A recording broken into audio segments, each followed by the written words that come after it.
অনূর্ধ্ব-17 জাতীয় championship football লিগে সুরমা জোনের খেলায় ফাইনালে উঠেছে ব্রাহ্মণবাড়িয়া এবং মৌলভীবাজার অনূর্ধ্ব-17 দল।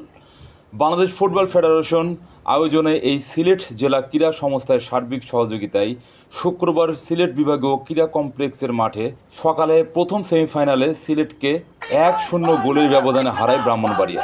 পুরো সময় জুড়ে খেলা সিলেটের নিয়ন্ত্রণে থাকলেও শেষ পর্যন্ত পরাজয় নিয়ে মাঠ ছাড়তে হয় স্বাগতিকদের।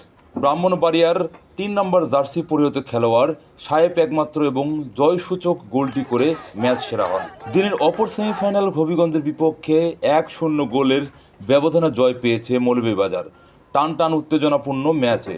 সিলেটের মাঠে বর্তমান ফুটবল অফ থাকার কারণে যারা যে বাফুফে যে সুন্দর একটা আয়োজন করেছেন, আসলে প্রশংসনীয় এই উদ্যোগ। আসলে খুব ভালো লাগছে যে আমরা ফাইনালে গিয়ে আশা করি আমরা আরো ভালো কিছু করব।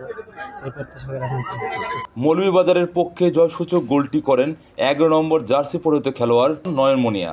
খেলায় অসাধারণ নৈপুণ্য প্রদর্শন করে ম্যাচে সেরার পুরস্কার জিতে নেন মৌলভীবাজারের নয়ন মুনিয়া। পুরো খেলায় মিডিয়া পার্টনার হিসেবে রয়েছে স্যাটেলাইট টেলিভিশন চ্যানেলে।